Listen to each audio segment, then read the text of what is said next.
வணக்கம் நேர்களே, இன்று அக்ஷயம் சேனல் வாயிலாக மறுபடியும் உங்களை சந்திப்பதில் மிக்க மகிழ்ச்சி. இன்றைய பதிவில் தைப்பூச திருநாள் பற்றியும் விரத முறைகளை பற்றியும் பார்க்கலாம். தைப்பூசமானது உலகெங்கும் அனைத்து ஆலயங்களிலும் விசேஷமாக கொண்டாடப்படுகின்றது. முருகப்பெருமானுக்கு சிறந்த ஒரு நாள். முருக வழிபாடு என்றாலே வாழ்க்கையில் எமக்கு வெற்றியை தரும் ஒரு வழிபாடு. தைப்பூசம் என்பது தை மாதம் வரும் பூச நட்சத்திரமும் பௌர்ணமி திதியும் சேர்ந்து வரக்கூடிய நாள்தான் தைப்பூசம்.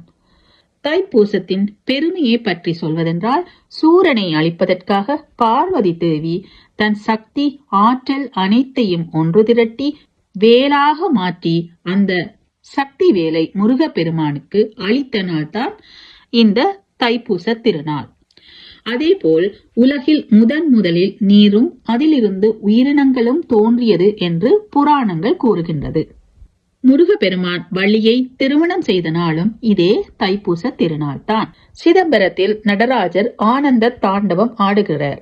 அந்த தாண்டவ காட்சியை வியாக்கிரபாதரும் பதஞ்சலி முனிவரும் கண்டு கழித்த நாள் இந்த தைப்பூச திருநாள். வள்ளலார் ஜோதியோடு ஜோதியாக ஐக்கியமான நாளும் இந்த தைப்பூச திருநாள் தான். இன்னும் பல சிறப்புகள் வாய்ந்த இந்த தைப்பூசத்தை எப்படி விரதம் இருக்கலாம் என்று பார்க்கலாம். இது விசேஷமாக குழந்தை பாக்கியத்துக்காக இருப்பார்கள். ஆனால் எங்களுக்கு என்ன கோரிக்கைகள் தேவைகள் உள்ளதோ அந்த கோரிக்கைகளை வேண்டி விரதம் இருக்கலாம். காலையில் எழுந்து நீராடி பகல் முழுவதும் உணவு அருந்தாமல் இரவில் உணவு எடுத்துக்கொள்வது நல்லது. இல்லாவிடின் காலை நேரம் தவிர்த்து சாதாரணமாக கூட இந்த விரதத்தை மேற்கொள்ளலாம். இது எல்லாம் உங்களது ஆரோக்கியத்தை பொறுத்தது. அருகிலுள்ள முருகப்பெருமான் கோவிலுக்கு சென்று வரலாம். முருகப்பெருமான் சன்னதிக்கு செல்லும் போது அபிஷேகத்துக்காக பால் வாங்கி கொடுப்பது நல்லது. முடியாதவர்கள் வீட்டிலே முருகப்பெருமான் விக்கிரகம் இருந்தால் அபிஷேகம் செய்து, முக்கியமாக பால் அபிஷேகம், பஞ்சாமிர்த அபிஷேகம் செய்து, அதேபோல் வேலுக்கும் அபிஷேகம், பால் அபிஷேகம், பஞ்சாமிர்த அபிஷேகம் செய்து, தூப தீப ஆராதனை செய்து, நெய்வேத்தியமாக தேனும் திணைமாவும் முருகனுக்கு சிறப்பானது. அல்லது எதுவோ சர்க்கரை பொங்கல், சுண்டல், வடை ஏதாவது நெய்வேத்தியம் செய்து முருகனுடைய 108 அஷ்டோத்திரம் சொல்லி, சிவப்பு மலர்கள் அல்லது செவ்வரளி மலர்கள் முருகனுக்கு உகந்தது.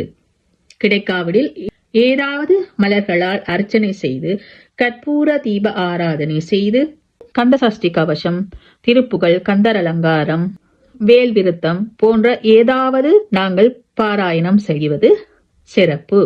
எதுவும் முடியவில்லை, கஷ்டமாக இருந்தால் ஓம் சரவணபவா எனும் மந்திரத்தை 108 முறை சொல்லி எங்கள் வேண்டுதலை மனதார முருகப்பெருமானிடம் வேண்டிக் கொண்டு உணவருந்தி விரதத்தை முடித்துக் கொள்ளலாம். அதேபோல் உணவருந்துவதற்கு முன்பாக ஒரு தீபமீட்டி வள்ளலாரை வழிபடுவதும் நல்லது.